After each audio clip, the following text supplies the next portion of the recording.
नमस्कार दोस्तों। सनातन धर्म एक सदियों पुराना धर्म है जिसकी उत्पत्ति इस सृष्टि पर मानव सभ्यता की उत्पत्ति के साथ ही हुई थी। सनातन धर्म के ग्रंथों और उसके वेद उपनिषद में भी ऐसे कई रहस्य हैं जिन्हें लेकर पूरी दुनिया इस बात को स्वीकार करती है। इसी कड़ी में एक और अनसुलझी पहेली है द्वारका नगरी, जो भगवान श्री कृष्ण ने आज से लगभग 4000 साल पहले बनाई थी। कहा जाता है ये नगरी अत्यंत आधुनिक थी जिसे स्वयं विश्वकर्मा ने बनाया था। महाभारत ग्रंथ के मुताबिक ये नगरी भगवान श्री कृष्ण के मरने के बाद अरब सागर की गोद में समा गई थी। आज भी द्वारका नगरी गुजरात के जामनगर डिस्ट्रिक्ट में अरब सागर के किनारे स्थित है, जहां हजारों भक्त भगवान की इस पावन भूमि को दर्शन के लिए रोजाना आते हैं। अब सवाल यह आता है कि क्या सच में अरब सागर में हमारे आर्कियोलॉजिस्ट को ऐसा कुछ मिला था जिसे हमें भगवान श्री कृष्ण द्वारा बसाई गई इस नगरी के रहस्य का पता चले। इसी खोज में साल 1983 में समुद्र के बीचों बीच नाव से कुछ गोताखोरों ने अरब सागर में छलांग लगाई। वो गोताखोर समुद्र की गहराइयों में इसे खोजने के लिए निकले थे। इन गोताखोरों को जो मिला वो सबको चौंका देने वाला था। एक विशाल नगरी जो देखने में बहुत ही आलीशान थी।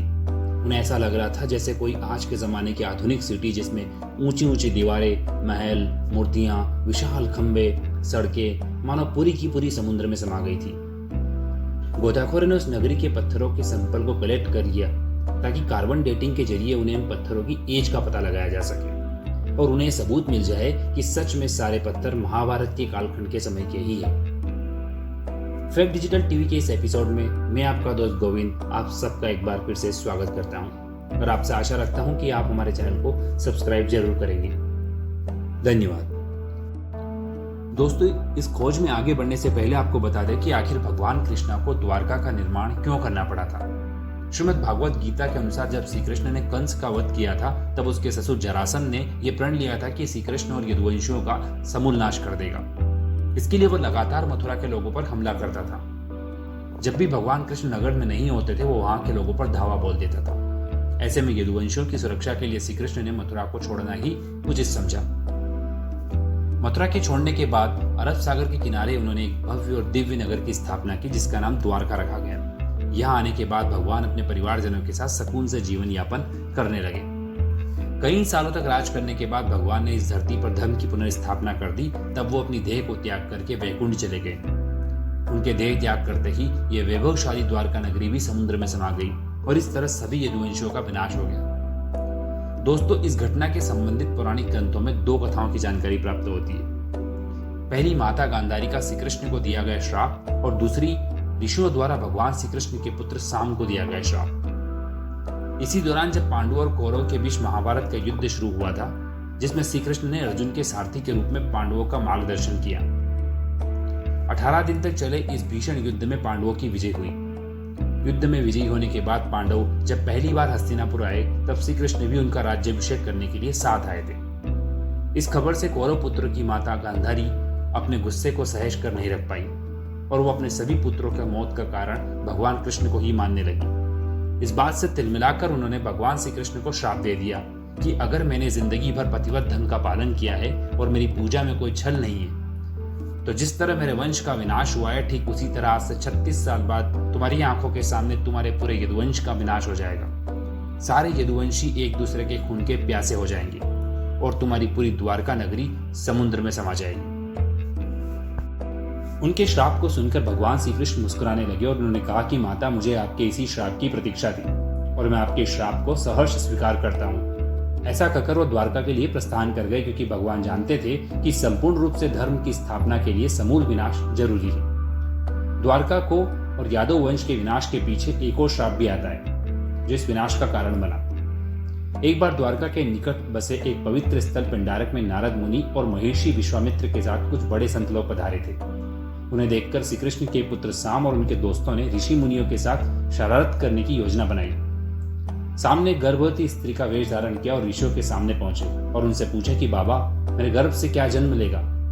वो सभी दिव्य ऋषि मुनि थे इसलिए वो अपना मजाक उड़ते देख क्रोधित हो गए और उन्होंने साम को श्राप दिया कि तुम एक लोहे के मूसल को जन्म दोगे जो तुम्हारे सभी यदुवंशियों की मौत का कारण बनेगा। ठीक कुछ समय बाद साम की कपड़ों से एक लोहे का मूसल मिला।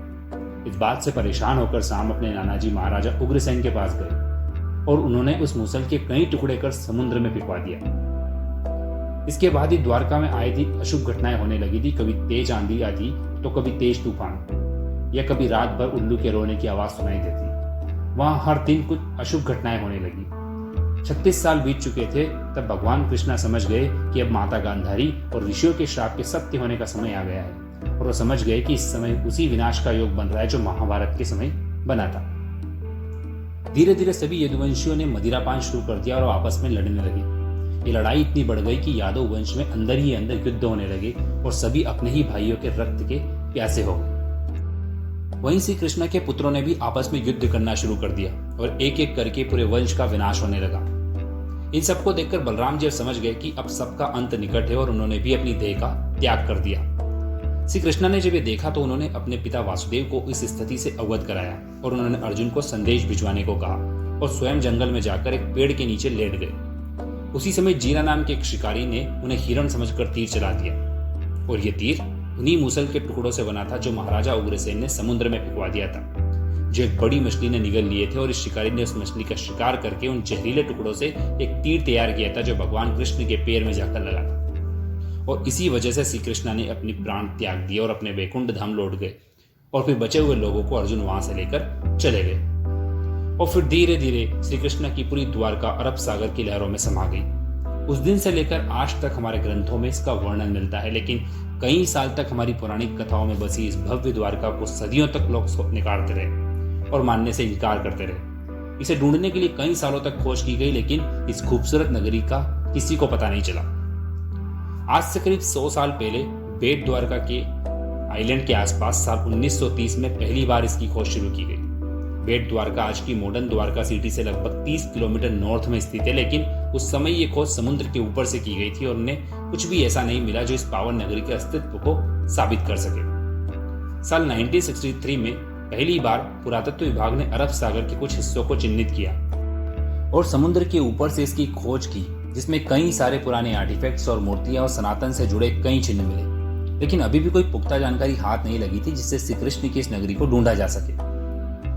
भारतीय पुरातत्व विभाग ने साल 1979 में एक बार फिर से इसकी खोज की और उन्हें कुछ अलग धातु के बर्तन मिले जो सेकेंड मिलीनियम बीसी के वक्त के थे। इसमें एक बात तो साफ थी कि अरब सागर की गहराइयों में कोई राज तो जरूर छिपा था। इसके बाद साल 1983 से 1990 के बीच में भारतीय पुरातत्व विभाग ने अंडर वाटर खोज शुरू की, जिसे डॉक्टर एस.आर. राव ने अपनी टीम के साथ लीड किया। डॉक्टर राजू निगम, जो कि फॉर्मर चीफ साइंटिस्ट थे CSIR NIO के, इन्होंने बताया कि इस खोज की शुरुआत वर्तमान में स्थित द्वारिकाधीश टेम्पल के पास से शुरू की गई थी। बहुत दिनों तक ये खोज यूं ही चलती रही और फिर अब इस टीम को अपनी खोज के दौरान अरब सागर में बहुत ही खूबसूरत और आलीशान नगरी के अवशेष मिले। उस खोज में इस टीम को कई मजबूत दीवारें, पत्थर, पिलर्स और इरिगेशन सिस्टम मिले, लेकिन अभी भी इस बात का पता करना बाकी था कि पानी के अंदर मिले ये अवशेष या सबूत क्या श्री कृष्ण की नगरी द्वारका के ही थे। इस बात का पता करने के लिए इस टीम ने अपनी खोज में मिले उन पत्थरों और दीवारों के अवशेष की कार्बन डेटिंग कराने का फैसला किया। दोस्तों, यहाँ आपको बता दें कि कार्बन डेटिंग एक ऐसी प्रोसेस है जिसमें साइंटिफिक एक्सपेरिमेंट के जरिए किसी भी पत्थर की पॉसिबल एज यानी उसकी उम्र का अंदाजा लगाया जाता है। डॉक्टर नरहरि आचार्य ने महाभारत में मेंशन ग्रहों की स्थिति और एस्ट्रॉइड की जानकारी से कैलकुलेट किया कि महाभारत का युद्ध 3126 BCE में हुआ था। वही हिंदू धर्म के महापुराण महाभारत के हिसाब से द्वारका का निर्माण महाभारत काल में ही हुआ था। समुद्र में मिले उन अवशेषों की कार्बन डेटिंग से यह पता चला कि ये सभी पत्थर और अवशेष इस समय के आसपास के ही निकले। अपनी रिसर्च को पुख्ता करने के लिए इस टीम ने समुद्र में मिली इस नगरी के क्षेत्रफल को मापना शुरू किया, जो कि 12 योजन ही आया, जो कि पौराणिक कथाओं के हिसाब से भगवान कृष्ण ने उस नगरी को 12 योजन भूमि में ही बनाकर तैयार किया था। हिंदू ग्रंथों में यह भी बताया कि द्वारका आज से लगभग 3500 साल पहले खत्म हुई थी और इसके खत्म होने के साथ ही द्वापर युग खत्म हो गया था और इसके बाद ही कलयुग शुरू हुआ था। जब साइंटिस्ट ने अरब सागर के सी लेवल को स्टडी किया तो पता चला कि अरब सागर में इस टाइम पर सी लेवल कई बार घटा और बढ़ा था, जिससे यह पता चला कि समुद्र में डूबा ये शहर कभी जमीन पर हुआ करता था। इसके अलावा आर्कियोलॉजिस्ट की इस टीम को इस स्थान पर कई सारे लंगर भी पाए गए, जिसमें यह पता चला कि द्वारका एक ऐतिहासिक पोर्ट था जहां से भारत पहले भी अपना व्यापार करता रहा होगा। आज भी कई लोग भगवान कृष्ण और श्री कृष्ण के इन अवतारों को नकार देते हैं, लेकिन किसी भी पौराणिक कथा के इतने सारे सबूत आज भी एग्जिस्ट करना सिर्फ कोइंसिडेंस तो नहीं हो सकता।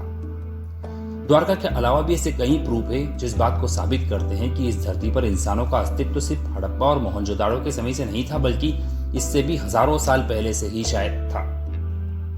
और शायद ये सतयुग से ही शुरू हुआ होगा।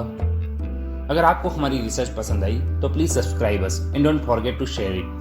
बहुत जल्दी हम एक नए एपिसोड के साथ आपसे मिलेंगे। तब तक के लिए आपसे इजाजत लेता हूँ।